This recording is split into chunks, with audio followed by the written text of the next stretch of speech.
মৰমৰ ছাত্ৰ-ছাত্ৰীসকল, আজি আমি আলোচনা কৰিবলৈ গৈ আছোঁ তোমালোকৰ অনুষ্ঠিত হৈ যোৱা HSLC এক্সাম বিষয় জেনেৰেল সায়েন্সৰ কেইটামান MCQ যিকেইটা MCQ আহিছিল এইকেইটা আমি এতিয়া সলিউশন কৰিবলৈ গৈ আছোঁ।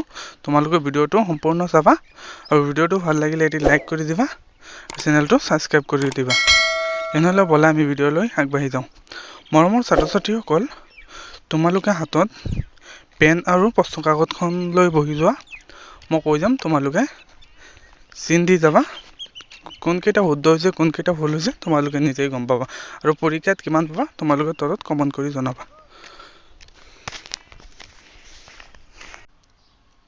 কোৱেশ্চন নম্বৰ 1 ৰ শুদ্ধ অপচনটো হ'ব ডি। কোৱেশ্চন নম্বৰ 2 ৰ শুদ্ধ অপচনটো হ'ব ডি। কোৱেশ্চন নম্বৰ 3 ৰ শুদ্ধ অপচনটো হ'ব বি। কোৱেশ্চন নম্বৰ 4 ৰ শুদ্ধ অপচনটো হ'ব চি। কোৱেশ্চন নম্বৰ 5 ৰ শুদ্ধ অপচনটো হ'ব বি। কোৱেশ্চন নম্বৰ 6 ৰ শুদ্ধ অপচনটো হ'ব বি। কোৱেশ্চন নম্বৰ 7 ৰ শুদ্ধ অপচনটো হ'ব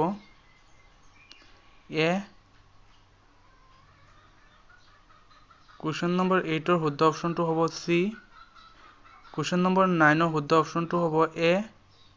কোৱেশ্চন নম্বৰ 10 ৰ শুদ্ধ অপচনটো হ'ব বি। কোৱেশ্চন নম্বৰ 11 ৰ শুদ্ধ অপচনটো হ'ব চি।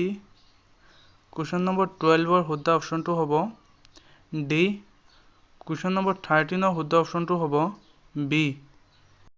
কোৱেশ্চন নম্বৰ 14 ৰ শুদ্ধ অপচনটো হ'ব বি।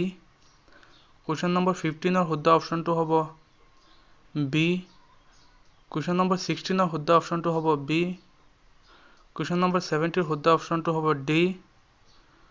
কোৱেশ্চন নম্বৰ 18 ৰ শুদ্ধ অপচনটো হ'ব ডি। কোৱেশ্চন নম্বৰ 19 ৰ শুদ্ধ অপচনটো হ'ব চি। কোৱেশ্চন নম্বৰ 20 ৰ শুদ্ধ অপচনটো হ'ব চি।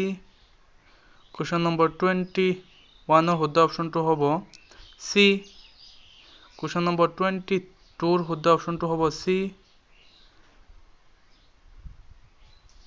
কোৱেশ্চন নম্বৰ 24 ৰ 3 শুদ্ধ অপচনটো হ'ব চি।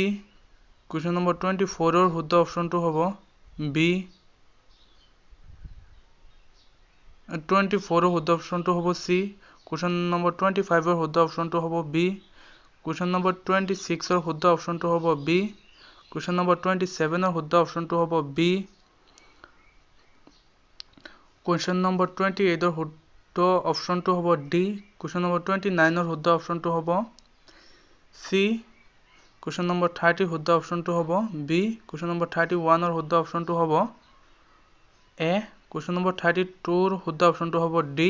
কোৱেশ্চন নম্বৰ 33 শুদ্ধ অপচনটো হ'ব ডি। কোৱেশ্চন নম্বৰ 34 ৰ শুদ্ধ অপচনটো হ'ব এ। কোৱেশ্চন নম্বৰ 35 ৰ শুদ্ধ অপচনটো হ'ব এ।